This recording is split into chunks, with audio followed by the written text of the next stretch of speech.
Ouça a palavra de Deus. Bênçãos para a sua vida.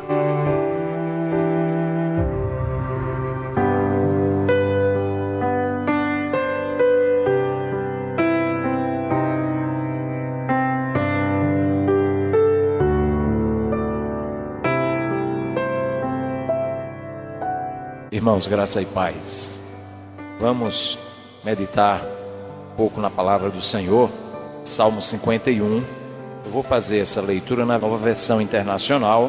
Escrito quando o profeta Natã veio falar com Davi, depois que este cometeu adultério com Batseba. Tem misericórdia de mim, ó Deus, por teu amor. Por tua grande compaixão, apaga as minhas transgressões. Lava-me de toda a minha culpa e purifica-me do meu pecado. Pois eu mesmo reconheço as minhas transgressões e o meu pecado sempre me persegue.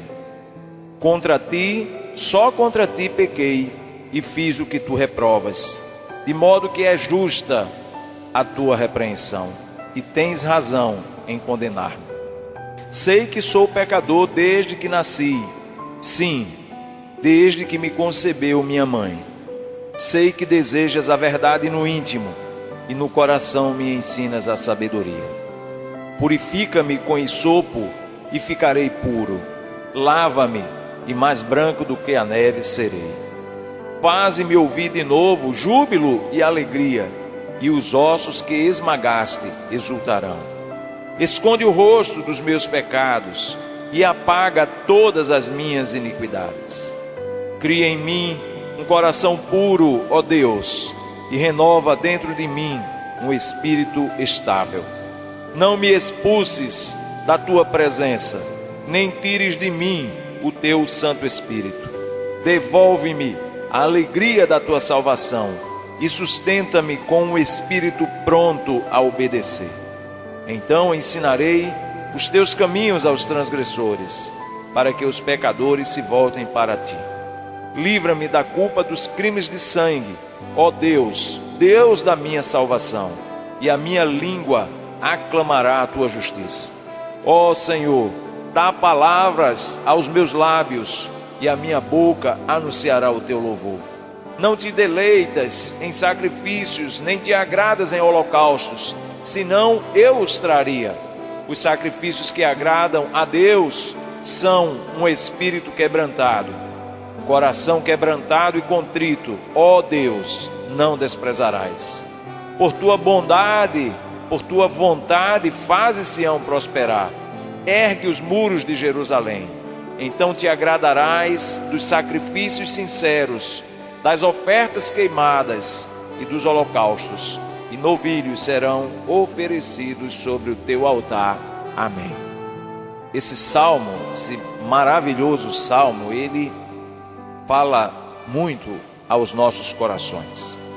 Você ouviu que eu li o que está em cima do primeiro versículo. Mostra então o contexto histórico no qual esse salmo foi escrito. O texto diz que esse salmo foi escrito quando o profeta Natã veio ter com Davi, depois de haver ele possuído Batseba. Se você for lá no livro 2 Samuel, capítulos 11 e 12, você vai ver esta história, a história de Davi e do seu adultério com esta mulher chamada Batseba. O texto lá nos mostra que Davi estava em um momento na sua vida aonde provavelmente estava descuidado espiritualmente, e observa uma mulher tomando banho e se engraça dela, procura saber quem é, toma conhecimento de que é mulher de um dos seus soldados que está numa frente de batalha chamado Urias. Mesmo assim, Davi então possui essa mulher, comete um adultério. Essa mulher então estava em fase de ovulação, e essa mulher engravida, concebe de Davi, e por causa disso Davi trama uma situação terrível. Além deste fato do adultério, ele vai cometer também um homicídio por mãos daqueles que estavam lá na guerra. E desta forma Urias morre. Não queremos entrar em grandes detalhes aqui, porque senão nós nos voltaríamos para o texto que estava lá. Mas nós queremos nos voltar para o texto do Salmo 51, que é exatamente o relato do arrependimento. Então lá, ainda depois desse fato, Deus manda Natã, o profeta, falar com Davi. E diz lá no texto que ao ouvir a repreensão dada por Natã por meio de uma história, Natã chega a Davi desta forma, contando uma narrativa de um homem rico que era vizinho de um pobre, e que este homem rico, possuindo muitas riquezas, muitos animais, ao receber um amigo em sua casa, não quis matar dos seus animais e resolve matar a única ovelhinha que o seu vizinho pobre tinha. E diz o texto que ali Davi se irrita profundamente, fica profundamente irado e lança uma sentença contra aquele homem rico que comete tamanha injustiça. Mas é exatamente por meio dessa situação que Natã então vai mostrar que essa tamanha injustiça foi cometida exatamente por Davi, ao realizar aquele ato terrível de adultério e homicídio daquela mulher. Naquele momento então, se você lá no texto, ir no texto, você vai ver que Davi diz: pequei contra o Senhor. Você vai ver Natã dizendo: o Senhor, porém, perdoou o teu pecado. Então, quando você olha para aquela narrativa, talvez tenha sido uma situação, os detalhes faltaram deste arrependimento. Esses detalhes estão exatamente contidos neste salmo, o Salmo 51, que é exatamente um salmo de confissão e arrependimento. Somente a partir do Salmo 51 nós vamos poder perceber toda a dimensão desta tragédia, mas também toda a dimensão de um homem arrependido, todos os aspectos de um homem verdadeiramente arrependido. Então este salmo, ao olharmos para ele, este salmo nos revela o que caracteriza um homem que está verdadeiramente arrependido. Quando nós olhamos para esse salmo, nós vamos perceber, a partir da situação em que Davi se encontra, da narrativa que Davi faz aqui, descreve aqui, nós vamos perceber as características de um verdadeiro arrependimento. E nesse salmo nós vamos encontrar aqui pelo menos 3 características que evidenciam este verdadeiro arrependimento. A primeira destas características que nós podemos perceber aqui em Davi é que houve nele uma confissão sincera. Davi aqui pôde revelar que de fato ele estava fazendo uma confissão sincera. E essa confissão, ela é principalmente evidenciada nos versículos 1 ao 6, aonde Davi se utiliza do pronome pessoal. De várias vezes ele se utiliza de pronomes pessoais, assim reconhecendo aqui a sua responsabilidade pelo pecado cometido. Então esta é a primeira evidência de que a confissão de Davi era uma confissão sincera. Ele reconhece a sua responsabilidade pelo pecado. Veja que nesses versículos Davi vai dizer: compadece-te de mim, e segundo a multidão das tuas misericórdias apaga as minhas transgressões. No versículo 2 ele vai dizer: lava-me da minha iniquidade e purifica-me do meu pecado. No versículo 3 ele vai dizer: eu conheço as minhas transgressões e o meu pecado está sempre diante de mim. Ele vai dizer: pequei contra ti somente, e fiz o que é mal perante os teus olhos, de maneira que serás tido por justo no teu falar e puro no teu julgar. E assim ele vai aqui se colocando como aquele que de fato reconhece a sua própria responsabilidade pelo seu pecado.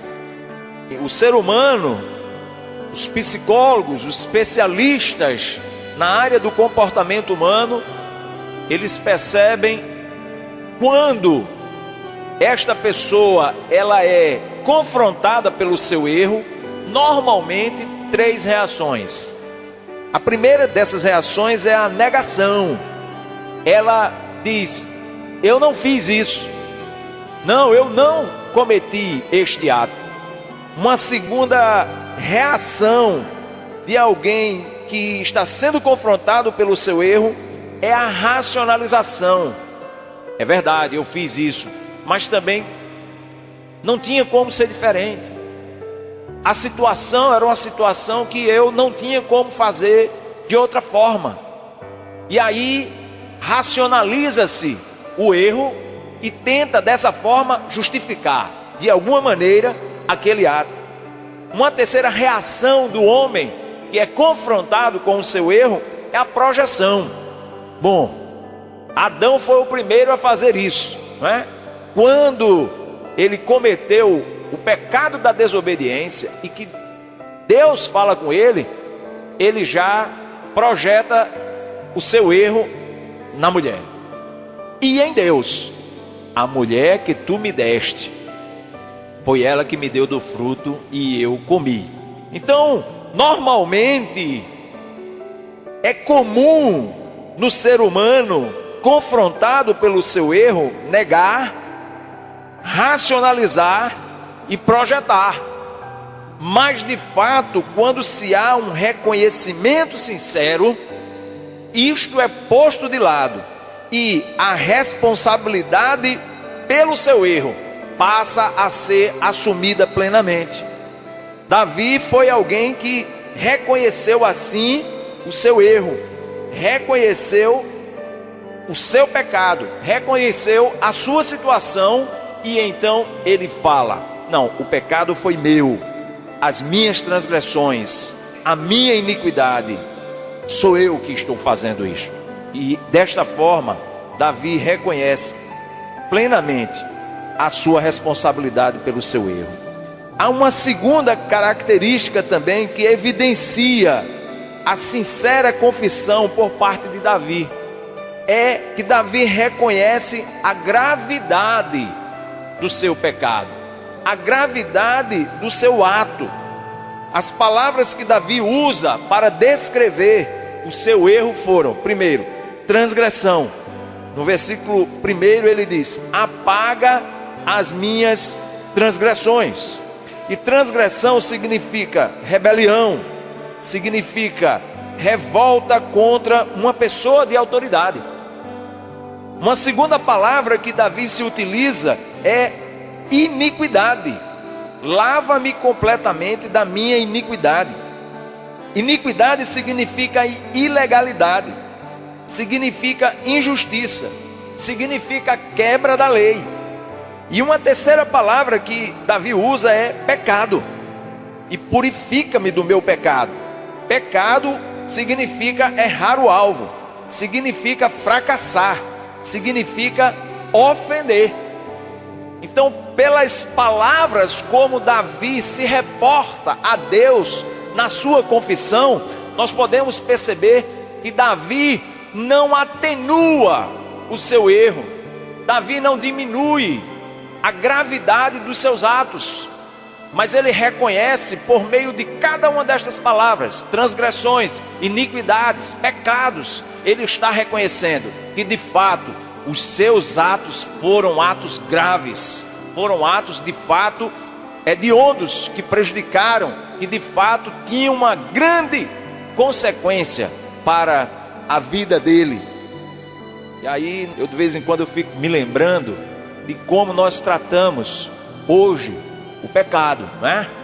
A palavra agora é: ele cometeu um deslize, ele cometeu um desvio de percurso, ele cometeu uma falta, não é? Não, o irmão falhou. Às vezes eu penso que isso na verdade é uma forma de tentar atenuar a situação. Às vezes eu penso que isso é uma tentativa de nós olharmos a situação e dizer: peraí, mas não é tão grave assim não. Mas de fato Davi, na sua confissão, ele vai reconhecer a gravidade do seu erro. Essa característica é muito importante em uma confissão. Uma terceira e última característica que evidencia a verdadeira, a sincera confissão de Davi é que Davi reconheceu que tudo que praticou foi, antes de mais nada, contra Deus e diante de Deus. No versículo 4 ele diz: eu pequei contra ti e contra ti somente, e fiz o que é mal perante os teus olhos. Davi, ele percebe que o pecado dele, em primeiro lugar, não foi contra Batseba. O pecado dele, em primeiro lugar, não foi contra Urias. E é interessante que um certo autor, eu lendo um comentário, ele dizia o seguinte: o homem só sentirá necessidade da misericórdia divina quando reconhece que de fato é contra Deus que ele está pecando. E de fato isso é importante, porque enquanto eu não percebo que os meus atos estão sendo cometidos contra Deus, o meu coração ele permanece resistente. Ele pode até orar a Deus sem tanto sentimento de culpa, porque ele entende que os seus atos não atingiram um grau de seriedade tal para alcançar os céus, mas ele alcançou apenas aqui. Então de repente eu posso tratar mal a minha esposa e orar a Deus sem nenhum problema, porque de fato foi apenas alguma coisa, uma ofensa contra a minha esposa, mas não chega a ponto de ser contra Deus. Mas quando eu me lembro que o apóstolo Pedro vai dizer que a forma como eu trato a minha esposa pode impedir as minhas orações, então eu vou entender que é grave a ofensa que eu faço a meu irmão. É grave aquilo que eu faço que diz respeito às pessoas. E essa gravidade, ela não se encontra diretamente no erro contra aquela pessoa. Sim, com certeza, também. Mas é necessário que se perceba que antes de mais nada, foi contra Deus que pecamos. Foi contra Deus que realizamos determinado ato. É primeiro contra Ele que acontece a nossa ofensa. E por causa disso, Davi aqui reconhece também que era necessário uma confissão sincera, era necessário um arrependimento sincero. Veja bem, amados, a confissão, ela é básica para o perdão.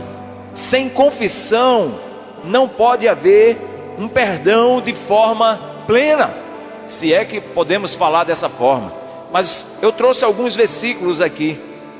O primeiro desses versículos é exatamente o que o diácono Júnior leu como texto devocional. Salmo 32, versículo 5. Então reconheci diante de ti o meu pecado e não encobri as minhas culpas. Eu disse: confessarei as minhas transgressões ao Senhor, e tu perdoaste a culpa do meu pecado. Provérbios 28, versículo 13. O que encobre as suas transgressões nunca prosperará, mas o que as confessa, primeiro ele confessa e deixa, alcançará a misericórdia do Senhor. Tiago 5, versículo 16. Confessai as vossas culpas uns aos outros e orai uns pelos outros, para que sareis. 1 João 1, versículo 9. Se confessarmos os nossos pecados, Ele é fiel e justo para nos perdoar os pecados e nos purificar de toda injustiça. Associando isto aos versículos 16 e 17, Davi sabia que ele não poderia conseguir o perdão de Deus por meio de sacrifícios. Ele diz: olha, sacrifícios e ofertas e holocaustos tu não requeres, porque se fosse isso eu daria. Ele tinha condições de dar muitos bois, muitas ovelhas, era rico, mas Davi tinha plena consciência de que o perdão de Deus não poderia ser alcançado por obras meritórias, por meio de atos sacrificiais, se esses atos estavam totalmente destituídos de um sincero arrependimento e de uma confissão sincera. Por isso que Davi vai dizer: sacrifícios agradáveis a Deus são o espírito quebrantado. Ou seja, alguém que está sinceramente arrependido. E ele diz: um coração compungido e contrito Deus não desprezará. Somente por meio da confissão, do arrependimento, é que podemos de fato sermos tratados plenamente na nossa alma. Não temos como seguir outro curso. O tempo não vai perdoar os nossos pecados. As nossas ações, quer sejam subindo a ladeira de um morro, quer seja tentando compensar isso por meio de, às vezes, vamos dizer aqui, a pessoa tem um problema em família. Eu falo muito em família porque é o ambiente onde mais nós temos lutas na nossa caminhada cristã. Então, às vezes você tem um problema com a esposa e quer resolver pagando um sorvete, trazendo um presente, ou levando para jantar, ou comprando qualquer outra coisa que agrade ela ou ele. Mas isso não vai trazer o verdadeiro perdão. Primeiro, porque quando você ofende seu cônjuge, você ofendeu a Deus, primeiramente. E segundo, se você ofendeu a Deus, não vai ser por meio de sacrifícios que você vai conseguir restauração. Só há uma forma de você conseguir isso: a confissão. Só há uma forma de nós conseguirmos o perdão de Deus: a confissão dos nossos pecados.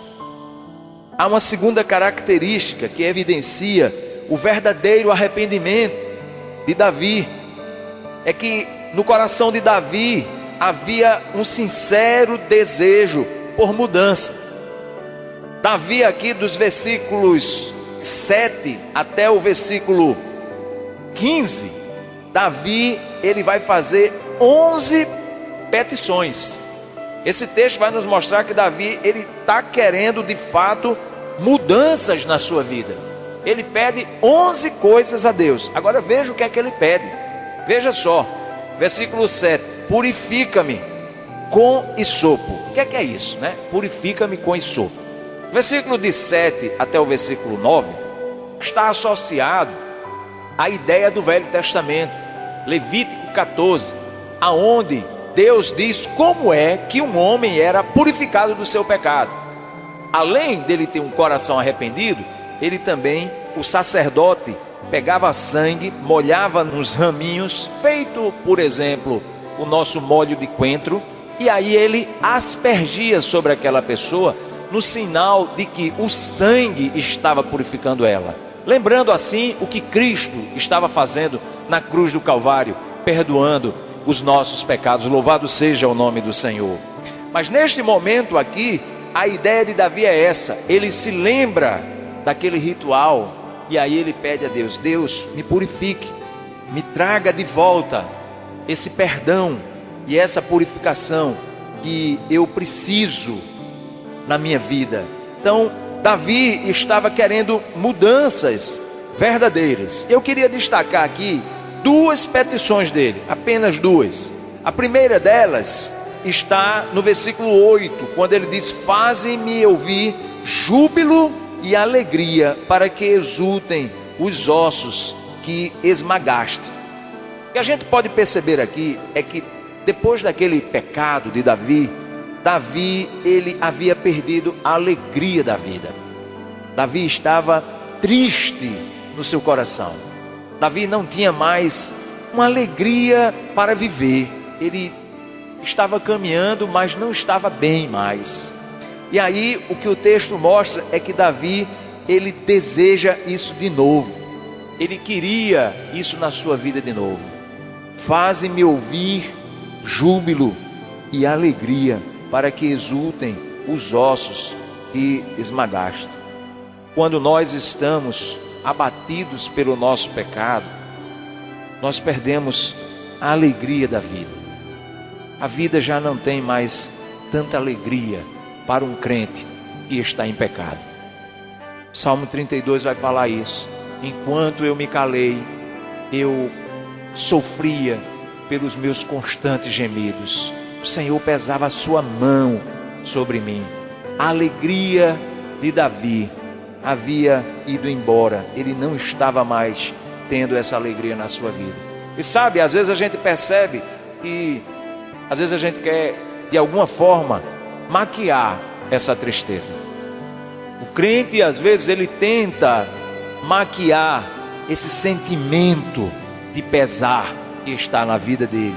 Muitas vezes ele vai buscar essa alegria nos prazeres terrenos. Muitas vezes ele vai tentar essa alegria por meio de prazeres a partir de situações desta vida. É interessante, eu percebi em um determinado momento da minha vida que quando eu estava meio triste que eu digo não por causa de pecado, mas essa tristeza que dá na gente em determinados momentos da vida. Eu gostava de ir para uma livraria Luz e Vida. E aí quando eu chegava lá, eram muitos livros, né? E aí tem os crentes batendo papo, né? E você vê várias pessoas de várias denominações, pastores, irmãos, missionários. A música sempre tocando ali no ar, um videozinho com um DVD ali tocando, no canto assim com um cafezinho, uma aguinha gelada, uma fatiazinha de bolo e os vários livros. Aí eu gostava de ir para lá. Eu chegava ali, gostava daquele ambiente. O gerente, a gente já se conhecia há um certo tempo, a gente conversava um pouco e eu começava a ver aqueles livros ali, começava a me animar com aqueles livros. E aí eu pegava um daqueles livros, aí lia e olhava o prefácio, olhava atrás e normalmente saía ali com alguns livros comprados. Um certo dia, eu cheguei em casa e eu percebi que aquilo ali, na verdade, estava sendo como que uma fuga na minha vida. Na verdade, a sensação de estar ali, passar naquele ambiente, trazer alguns livros, parece que aquilo ali estava produzindo em mim uma alegria. E eu comecei a desconfiar que essa alegria era falsa. Até porque eu não lia todos os livros que eu comprava. Mas a sensação quando eu saía daquele ambiente era uma sensação boa.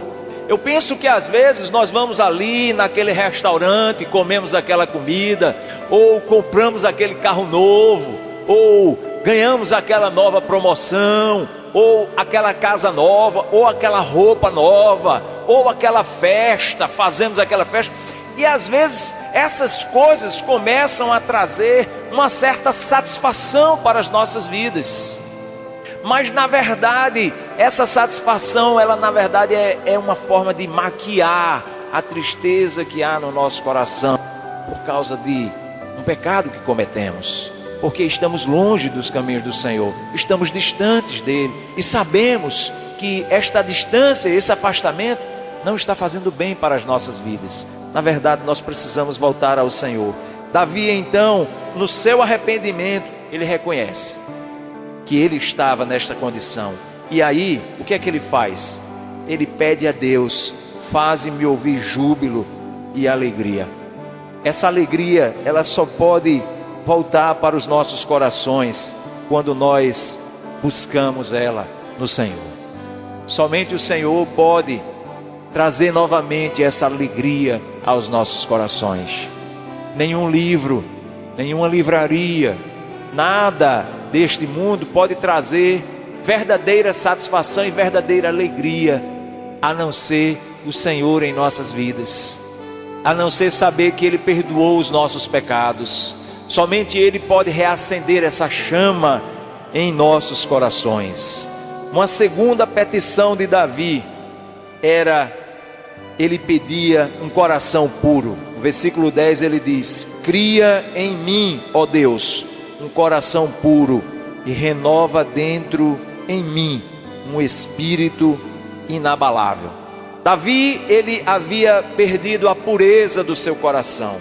Davi era um homem muito sincero e íntegro. Davi, desde o começo da sua caminhada, quando você vai vendo ali aquelas lutas, aquelas batalhas contra Golias e outras situações mais, você vai vendo um homem assim, extremamente puro nas suas motivações. Mas no entanto, quando Davi se encontra naquela situação de Batseba, o coração dele está impuro. Davi estava numa situação ali deplorável. Davi agora está com uma mente corrompida. Davi não tem mais pureza, não tem mais aquela integridade diante do Senhor. Ele manda matar, ele adultera. Aquilo já estava enraizado no coração de Davi, e Davi se encontra triste. O pecado de Davi não começa ali, irmãos. Davi com certeza estava num processo. Nós podemos perceber lá no texto, por exemplo, que o texto fala que aquele período que Davi estava em casa era o período em que os exércitos saíam para a batalha. E o texto diz, porém Davi estava em casa. Na verdade, o coração de Davi já não estava bem, já estava tendo problemas. Davi estava passando por alguma situação que estava levando ele àquela condição. E ali nós podemos perceber que é o ápice da situação. E Davi então já não tinha mais um coração puro. Ele já estava talvez calejado pelas brigas, pelas lutas. Ele já estava ficando calejado nos relacionamentos com os seus inimigos, com as pessoas. Talvez o coração de Davi começou a amargurar, começou a entristecer-se. E Davi já estava com o coração já meio talvez rancoroso, malicioso. Já estava falando com as pessoas e já não era mais uma relação sincera. O coração de Davi não estava bom. E aqui Davi reconhece isso. E agora ele pede a Deus: cria em mim, Senhor, um coração puro. Essa palavra cria aqui, segundo os comentaristas, é uma palavra de fazer novamente do nada. Ou seja, somente Deus pode fazer isso. Somente Deus poderia criar esse coração em Davi. Somente Deus poderia construir um caráter novamente íntegro em Davi. E Davi então pede isso a ele. Então a gente pode perceber que uma segunda característica do verdadeiro arrependimento são desejos sinceros de mudança. E uma última característica do verdadeiro arrependimento é um sincero desejo de voltar a ser uma testemunha fiel de Deus. Os versículos 13 e 14. Então ensinarei aos transgressores os teus caminhos, e os pecadores se converterão a ti. Livra-me dos crimes de sangue, ó Deus, Deus da minha salvação, e a minha língua exaltará a tua justiça. Davi sabia que havia sido chamado para ser testemunha de Deus aos povos. Ele era rei, mas naquela condição ele não tinha nenhuma autoridade espiritual para exercer o seu chamado. Ele estava envergonhado, ele não tinha mais condições de falar para as pessoas deste Deus de Israel, desse único Deus vivo e verdadeiro, porque de fato Davi agora não tinha mais autoridade espiritual para isso. Davi estava realmente em uma condição que ele precisava de mudanças, e quando ele se arrepende verdadeiramente, ele então volta-se mais uma vez para o Senhor e pede a Ele, e vê isso como resultado na sua vida. Ele quer novamente voltar a ser uma testemunha fiel de Deus. Ele quer estar agora servindo ao Senhor dentro do seu chamado, naquilo para o qual Deus o havia vocacionado. E ele diz: eu quero servir ao Senhor.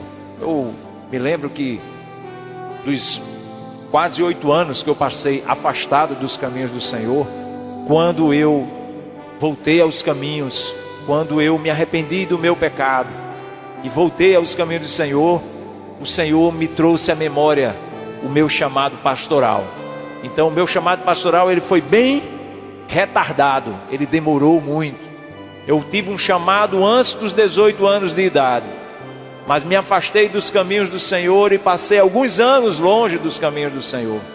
Mas quando o Senhor me levou ao pleno arrependimento e eu reconheci o meu erro e busquei novamente a sua face, eu me lembrei novamente de que o Senhor havia me chamado para a sua obra. E por isso eu estou aqui nesta noite, porque Deus é o Deus de graça, é o Deus de misericórdia nas nossas vidas. Esse salmo, ele precisa ser lido junto com o Salmo 32, porque o Salmo 32, esse salmo aqui, ele não dá o resultado final deste arrependimento na vida de Davi. O Salmo 32 é um salmo conjugado a esse: bem-aventurado o homem a quem Deus não atribui iniquidade. Bem-aventurado é aquele cujo pecado é coberto. Vou ler novamente: bem-aventurado aquele cuja iniquidade é perdoada, cujo pecado é coberto. Bem-aventurado o homem a quem o Senhor não atribui iniquidade e em cujo espírito não há dolo.